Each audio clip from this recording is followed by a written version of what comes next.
Hey, welcome to the Closing Time Podcast. My name is David Mansour, and I'm a mortgage loan officer here in Peachtree City, Georgia. And the goal of my podcast is simply to give you some insight and maybe look behind the curtains in the lives of some of the people that you do business with and see who they are outside of their careers. I hope you enjoy. All right, hey, everybody. We are out here with Matt McLain with Chisel Mill Realty, Chisel Mill Homes. We're at one of his home sites, and we're going to kind of walk through the house and just kind of talk about new construction and what it's like to buy a new home from the builder's perspective, from the onside agent's perspective, and just kind of, I'm going to ask some questions that maybe you as a buyer of new construction might not have thought of. So welcome, Matt. Hey, happy to be here. Yeah. So this is our house. We are in, is this considered the backside of Noonan? Where are we? Yeah, I'd say this is probably northwest side of Noonan. Okay. What's the address here? 69 Daring Circle. We got two homes here, 69 and 83 Daring Circle. Okay.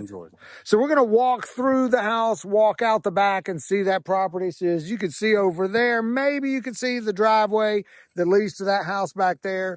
So we're close to finished here, right? But still got some fencing to put in, you said? Yeah, we got some fencing, privacy fencing, and the split rail fencing that we're going to be putting in.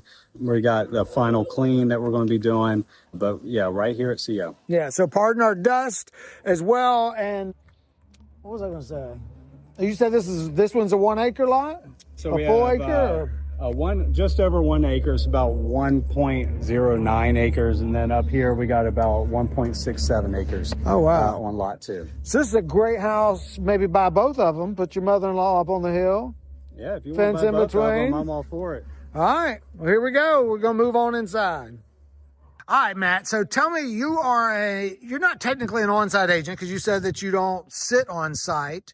You're a builder rep. Like, how would you qualify that, and what is the role of a builder rep or on-site agent? So here at Chisel Mill Homes, I'm the broker for Chisel Mill Realty. We have 2 agents that work our homes, and primarily what Chisel Mill does is scattered lot homes.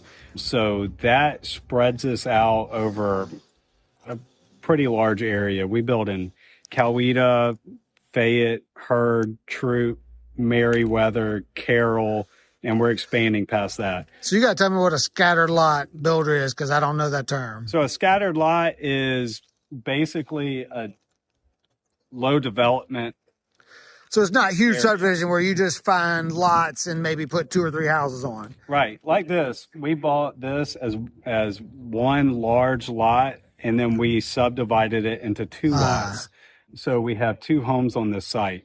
But there's no, you don't have to go through curbing, and you don't have to do all the development costs that come in, and the cost, which ultimately raises the price of homes in a development. So we're able to cut down on that a little bit here. But we move around, me and my co-agent, Taylor Knight. She handles certain area, and I handle. Any relation to Knight Homes? Wasn't that a big builder for a while? Yep. So, well, we're not in relation company-wise, but John Knight III is our president at Chisel Mill Homes. Oh, really? So he's a down the line. So from the roots, perfect. All right. All right, so we're going to take a look at the house. All right, so let's talk from a consumer, a potential home buyer. What is the first thing you want them to notice on a new construction home? So on one of your builds, or in general, what should they look for, or what do you want to stand out? First thing that we want is a clean job site. I mean, as you can see, there's no trash. So as soon as they step out of their car and they pull up to the house, we want it to be clean on the exterior. We want to have clean yards. We got seed and straw over here. We keep that clean. Driveway's clean. Why is that important? Like, why does a consumer, I mean, obviously, you want it to be clean. You don't want to trip and fall, but what does that mean to a buyer? Well, I mean, first impressions are everything. Yeah. So, I mean, you meet somebody new and they're looking a little rough, that affects your idea of going into a conversation with them.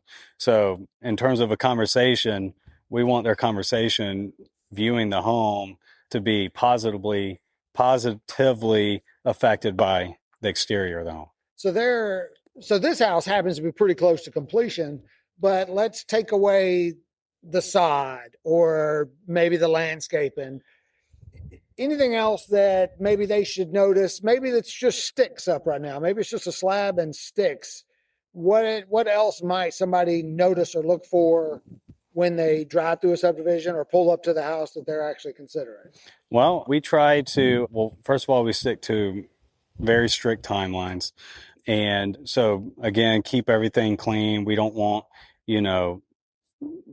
trash laying around a job site, even in early production. So that's something that we really try to focus on. And then we also keep everything, we have signs up early. So, if you have any questions, you can see we got floor plan on here. We got any contact information you might need. And of course, we're always available to answer any questions you might have. Is there a separate sign up there, or is it the same floor plan? It wouldn't be the same floor plan, is it? No, that's a Millie plan up there. So we do have separate signs. So there's a separate sign up there. All right. So let's walk through. Let's talk about, so what always just normally comes with the house? Obviously this one's built, so it does. Do you do much custom, or if the house isn't, I guess if it's only sticks, or you found the lot and find a buyer, what all do they get to choose? Do they pick these bushes? And most people get to pick the colors, right? Well, so this home is spec all the way. Okay. So right now this is base landscape package, but you see we got shrubs, we got small trees around both sides, fresh pine straw, sod out here in the front yard surrounding the house to the backyard and both sides. We definitely have the ability to do custom. We've had people come in, driveways, they might want to extend, turnarounds. Fencing is a big one. Like if they want whatever type of tree in the middle, y'all do that and you just contract it through your landscaping and charge them. We do have the ability, yeah. Okay. And so all that stuff that we can negotiate in the process, very easy. Fencing is probably the biggest thing that people ask for. So rarely does fencing come with the house, though. It does here because the way you subdivide it, but that's not normal. Something y'all do is put. So actually, we do have a number of spec homes with fencing right now. So in this, we have not installed it yet, but we are going to have a privacy fence around the backyard of this home, and then we're going to have split rail fencing going all the way up this driveway. Okay. So now we're going to go ahead and go in the house. We're not going to see it, so if you're watching the video, but we had an interesting conversation. I was asking about the backyard, about sodding, because I thought a lot of homes builders didn't sod the backyard at all. Like that was an upgrade if you wanted it. But you're telling me different counties have, what'd you call it? Well, it's required a certain codes. So there's a certain amount of feet from the home that you need to have sod. And again, we also do seed and straw in all other areas. Okay. And you were telling me about the seed. I thought that was interesting. So y'all seed, so like you sod it here, but then you're seeding the areas beyond that to get a CO. And I didn't know. So tell me about the seed again. The seed was what type of seed that grows into this and then it turns into that? So you have a mix. So a certain amount of area needs to be sprouted for your erosion control. And it's a mix of rye and Bermuda, which is the sod that we put in. So the rye sprouts up first, gives you the green and the erosion protection, but then the Bermuda lasts. And the Bermuda will take over. The rye will die in the heat. In the heat. Mm-hmm. Perfect. I didn't know that because I always saw them like it. So that would be rye up there on that hill? Or that's not weed, is it? That's seed. It's all pretty and green. Yeah, that might be. I don't know what that is. It's pretty, but it's nice and green. All right, so that's interesting because I never knew that. I especially didn't know about the back. So for the most part in new construction, go ahead. I'm gonna follow you. For the most part in new construction, at least in California, we believe that the backyard, a certain amount of feet from the house per code has to be solid. Mm-hmm. Okay. Yeah. All right. So tell me about this house. This tends to be the new floor plan that I see a lot. By that I mean just big open living room, attached to the kitchen, because we all know when you have a party, everybody goes to the kitchen anyway, so might as well blend them. I absolutely love islands, and this is a beautiful setting out here. Do most of y'all have the same type of setup, or what are you seeing? What do people want right now for living in the kitchen area? This is our Bradford plan. This is probably our most popular plan that we built.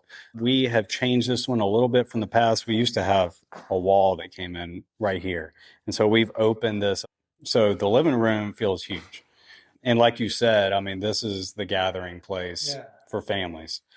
And so we have large countertop, and we were talking earlier about things that people don't know that they want or don't know that they need.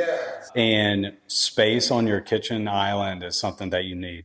And you have, what is that, about a foot overhang on this. So plenty of room for breakfast bars. I mean, most of my breakfasts are spent here, not at the kitchen table. This has, obviously, this is the dining bar, if you will. A small kitchen, not kitchen, what is that called? Just it's like a breakfast area, dining area. So is there a formal dining room in this house? So we used to build this plan, and that's one of the variations that we had of this. That area was not so pronounced. This area was a formal dining room. Okay. And we have turned that into a fourth bedroom because people don't eat in the dining room anymore. No, they don't. That's what I was wondering if that was coming back, if it was staying gone, if people most people want office, bedroom, whatever you want. Right? Most people want an extra bedroom or an office. But again, you walk over here and this is a big area for this is a family dining area. So we were able to kind of give people both worlds what they wanted, a spacious area to dine, and then also their fourth bedroom office, whatever they may use it for. So I'm going to go back just for the video part, just to kind of show people this. I assume is up to code as far as the side goes, and then they put straw and seed all the way back, and then there's the other house that is for sale back here. And you said a little over an acre for both. A little over an acre on this one, and that one's a little over 1.5 acres. Oh, wow, that one's huge. Yeah. All right, so let's talk about the kitchen. What is a refrigerators aren't standard in most construction homes, right? But you should always assume that you're going to get a microwave and an oven. Is a dishwasher standard? This right here is our standard kitchen package. Microwave with a hood vent. Then you have oven range combo, dishwasher, and all stainless steel. In our homes, we use General Electric. So one thing also that a lot of people don't know they need is soft close cabinets.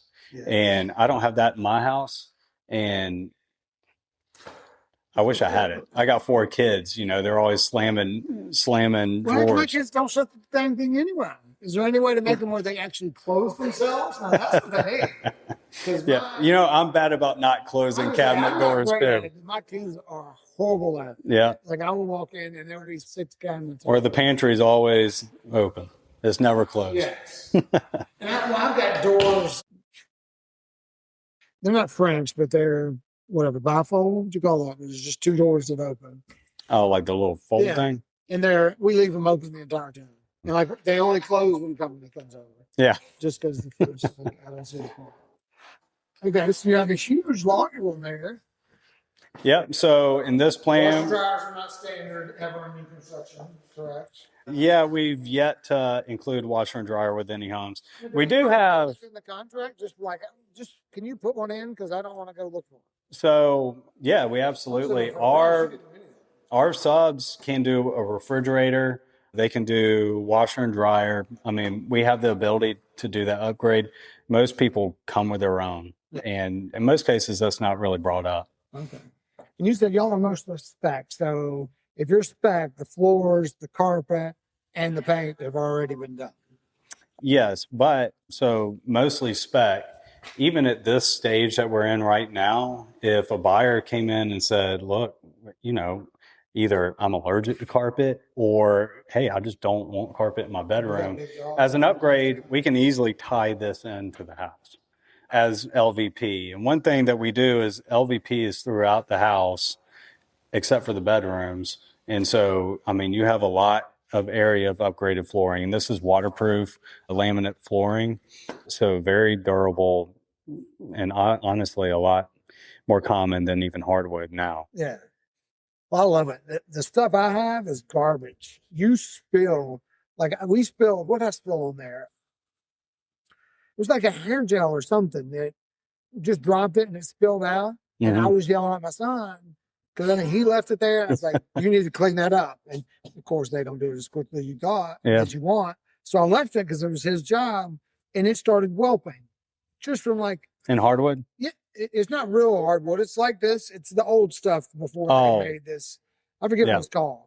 But in all the cracks, anytime there's any moisture, it just. That was what was it called? Like laminate. It looks good, but it's terrible. I'm talking about it doesn't take much moisture at all. Yeah. To get under there and it starts whelping up. So. Well, the good thing about this flooring, and I'll tell you from example, when we moved into our home, hardwood was the standard. And we said, I don't want hardwood. We want this. Yeah. And so we put this in and, we've had, Elite before in our house. And what is this called? This is called waterproof laminate plank. And so. Is that not a fancy name for linoleum? No. No. But it's great because if you need to look up under it, you pull up a plank and guess what? You can just put it right back. Or you replace a plank. You don't have that buckling that you get with and hardwood's nice. I'm not saying it's not. But there's definitely huge benefits for the durability and the look of this flooring. So what's the price of this house and what's the square footage? So this is $399,900, as well as that house up there. And what was the second question? Square footage. Oh, square footage. So both of these are just over 1,800 square feet. So I remember at a time, people were square footage sensitive. Like they were like, oh, that's so many X dollars per square foot. Look at it. How do you even compare that when obviously you pick this house up and plop it in the center of Newton and it's so much, the house would be $450,000. Mm-hmm. Like, how does do people even look at square footage? How important is that, I guess? You want to know how much your square footage is. That tells you how big it is. But as far as price per square foot, do y'all factor that in when you're considering building a house at all? So, price per square foot is definitely a factor. My opinion on square footage is, these are 1,800 plus square feet houses. But how does the house use the square footage? You can walk into a 2,400 square foot house and it feels tighter than what you have here. Yeah. And so, walk into the house, don't cut yourself off with square footage numbers because you might walk in and say, hey, look, this uses the space so well. It's perfect for what I want. Well, functionability, I guess, changes for everybody. Yeah. So whether you're a family where everyone stays in your bedrooms and plays video games, or if you're a family that everyone stays out in this large space, because this maximizes the square foot and you don't have a lot of walls and a lot of things that are interrupting it. Yep. And, I've had people we had a community in Carrollton and the houses were about 12 to 1,300 square feet. And people would walk into those homes and say, this is smaller than I wanted to be in, but I'm so glad that I came because the functionality of this home is perfect for me. And then they ended up buying it. Yeah. So let's see the other bedrooms. We got bedrooms back here. The master's on the other side. This right here is the mudroom. I know we had kind of touched on that earlier. The mudroom features straight to the garage. It's going to be a bedroom if you need to. Hey, I've slept in smaller than that. You do have two secondary bedrooms down here. Okay. These are big. That's a big bedroom. Yep. And each one has, spacious closet. Window, like every bedroom, closet. Now, what are the requirements to call it a room? A closet and a window? You need a suitable exit window. Okay. So it can't be tiny. Somebody's got to be able to fit through it. Okay. And then you do need a closet. And then you need reasonable access to a bathroom, which these have. It's right next to it. So is that debatable? Like your appraiser can go, no, that's too far. I'm not counting that as a bedroom. Well, it needs to be on the same level. Okay. And it needs to be a full bathroom. Okay. So So there has to be a full bathroom. So if you had it upstairs and you only had if you had it upstairs, and even if you had it, and we're actually building a plan down. It's based off this plan in Greenville, but it has an upstairs bonus room. And in the upstairs bonus room, there's also a half bath, but it can't qualify for a bedroom because it's only a half bath. Okay. All right. So you got another bath. You got a hall closet. This is the shared for these 2 bedrooms. Mm-hmm. So this is shared full bath. We got LVP flooring in there. And then this is your secondary bedroom. This has double closets. So, you can use it. This would be a great office space if you want to separate, type of stuff you want to store, or if you have, Twins. dual living situation or twins or something in here. They don't fight over each other's clothes. And great view of the backyard. That is nice. Yeah. So they can escape right here. You put them on restriction. They can escape right out there and go play. And you won't even know. Yeah, that's what screws are for. They go right here. I remember I used to be on restriction a lot. And my friends would come over. I had the basketball court. Yeah. And everybody would come over and I'd be looking out of the window. And finally I just started climbing out my window. I would play basketball in our front yard and then climb right back in that window. Yeah. My mom wouldn't even know. Sorry, Mom. The things you do for ball. I know. All right, so now we got a master over here. Yep. Oh, and right here, we didn't look at this 4th bedroom. So we got this. This is the 3rd secondary bedroom. Again, you got 2 windows here to the front porch, but you also have double door closet. So, that's wide. A lot of space in that closet.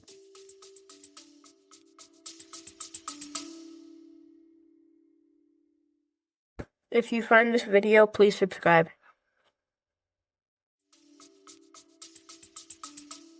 That's big. All right, so where are we putting our Christmas tree in this house? Where am I putting the Christmas tree? Where are we putting it? I think I'd have to put it right here. Yeah, I love that. I want a house. TV here. Yeah. Tree here.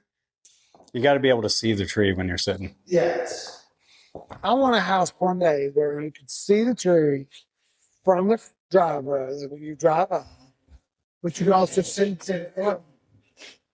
Oh, you can. That's perfect, eh? This is just what you want. We get 2 trees now.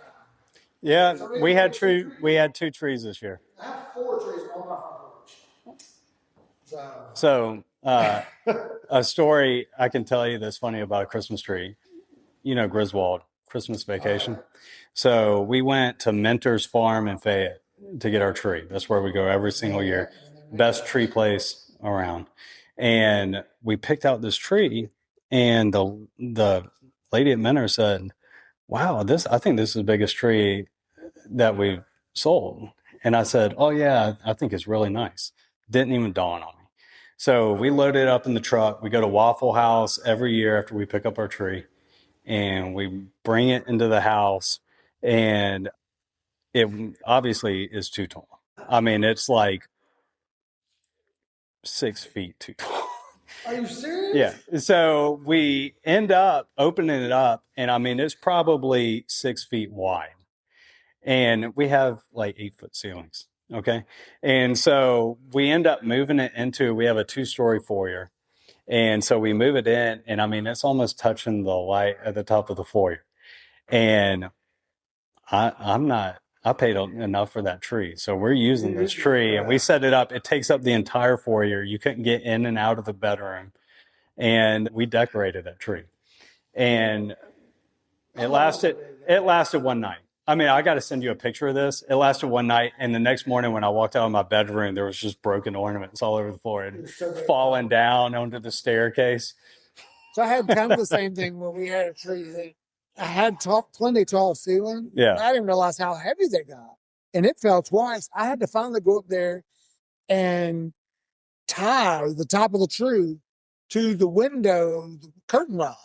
I had to use like a bungee to keep it from falling down. Yeah, those trees can get you in trouble. Yeah. But now we take a tape measure every year with Yeah. us. Yeah. Because it's always whatever it looks like in the field. And I kept that tree, I put it up in our yard. There was no way I was not putting that tree up. But anyways, this is our master. So in all our masters, we put in the ceiling fans are in the master bedroom and the living room. Every bedroom is already pre-wired for a fan. Okay. So that's an option. It's also an upgrade option if somebody wants us to add in fans. That's something that we can. It's more like fancy plugs and now they have all the ports and stuff. And what are some weird things that you've had requested? Any like crazy things where people are like, oh, I want to, I don't know, like a plug in the shower or something. Yeah, we haven't got plug in the shower yet. But, honestly, I've found that buyers are pretty reasonable in the things that they ask for. We've had people want to put in dedicated outlets for like a deep freezer in the garage, add outlets. We put in, most people hang their TVs now. And so we already put in an outlet high for a TV mount and also a connecting outlet below. So all they have to do is drop their wires through this whole tubing. They don't have to cut into their drywall. So I see you have a plug here in the closet too. That's necessary for. Yeah. So and for this plan right here, we've extended out this closet. So you have shoe rack right here, rack right here, right here. One thing people have asked for before is custom cabinets to be put into their closets. And do you have a company that y'all use for that, or would y'all do that? Yeah, so we wouldn't, but it's something that we do have the ability to sub out. So this is the view right outside. We're in the master closet, so we can see people rocking right up. This is another bedroom if you need it. Hey, this is a 6-bedroom house. We need to sell this correctly. Hey, you know what? Use all the space. That's right. We got double sinks in here, garden tub, separate shower, and that's also going to be the case up here at the Millie up there. Love it. I love your homes. It makes me feel bad about my 1982 home because this bedroom. I love the kitchens that connect to the living room because you can put your couch on any angle. Yeah. You can put so much furniture in here or no furniture in here. Well, and you can also plenty of room for a sectional. And a lot of people have sectionals now and they end up moving. They don't know what to do with them because they're so big. So, it's called whatever the couch has got a couch on one side and the chase on the other. Mm-hmm. I love that. I don't know. I just love that there's so many angles in this house that you could set everything up. Yeah. Very spacious. Awesome. So, have you ever do you do residential as well, or was it resales as well? Yeah. So typically I'll sell Chisel Mill Homes. I also do friends and family type resale, and I've done a number of those. And when I first started doing real estate, I was taking everything. Yeah. And Chisel Mill was kind of getting started. We built, I think, I sold maybe 3 houses for Chisel Mill that first year when I was first getting started. And, we've grown greatly since then. But yeah, definitely done some new homes typically come with a home warranty, termite bond. Is that normal or is that stuff you negotiate? So with all our homes, we do a 1-year builder touch-up. At the end of that first year, you go through winter and you go through summer. So your home's expanding and contracting. You're going to get, some cracks and seams or nail pops, stuff like that. Yeah. So we come back at that typically 11 month. 11-month walk, and we'll get that repaired for you. But we do a 210 home warranty. We work with 210, and that covers things like your roof, your water piping, your waste. It's going to keep you covered, your HVAC, all these things that you don't want to have to be dealing with when you first move into a house for a period of time. You're going to be covered completely, and your foundation and your truss system type stuff, your slab is covered for 10 years. So I remember somebody saying that on the concrete slab in the garage. Like it's normal to have nail pops after 11 months. A nail pop will be like, this sheetrock was tapped up. Yes. Using nails, and then they put mud over it, but somehow it settles and pops it out and cracks. That doesn't necessarily mean a house was built poorly. That's going to be in every new construction, because you think that the nails in the wood pushes together, and then it'll, depending on the weather, it'll expand, and so that's going to push that nail around a little bit, and then you'll come in and you secure the nail, and then you drywall over it, and it's good as new. So do y'all, on your homes, is that something you just do naturally on every home at 11 months? You call them and go, hey, it's time for your 11, or is that something that if somebody sees something, they need to call within the first 12 months? Well, we recommend that they do. So our deal is that we do one time. So we do one touch up. Okay. And so don't call after 2 months with one nail pop. And you can, but you might have. You come, we're like a genie. You call us, we're going to come on. Yeah. But we suggest you wait until 11 months so you allow it to move through all seasons, fall, winter, summer, whatever you might have, and let us take care of that for you at that time. But we've had people who were selling, had to move, job change, and they had lived in the house for like 6 months. And they had to move out of state, and then they called in their 11th month. We came in and knocked it out. So do you go through the final walkthrough, or is that for the, I don't know, is it the builder, or who goes to the final walkthrough? So final walk, typically at the final walk is if they're using a buying agent, they'll have their agent there, the buyers, the builder, and me. And so before that, we do a blue tape walk. Blue tape walk, you'll just kind of walk through, and you're kind of pointing out sometimes there's maybe some blemishes, drywall touch-ups that you want to have done. Usually it's very minimum. And between that blue tape walk and the final walk, we get all of that stuff taken care of. So by the time you move in, are people emotional when they come through that, or are they critical? At the final walk? Yeah, when they come to that final walk, can they finally vision themselves in the house? Or are they just purposely trying to be overcritical because they're making a purchase? Luckily, I have not dealt a whole lot with people doing a whole lot of critical stuff at the final walks. And, I think that's a testament to the builders that we choose to build our homes, because, we want to have that recommendation that, look, when you show up to closing, be ready to move in. Yeah. And but buying a home's emotional, and we've had people move in for all types of reasons. And so luckily, most emotions that we have at the final walk aren't because of the house. It's because of, maybe it's a success story or a number of other issues that, could have gone on.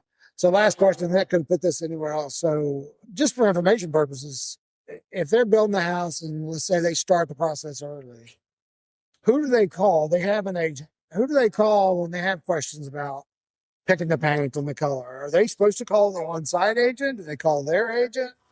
Who do y'all prefer, or what's the process?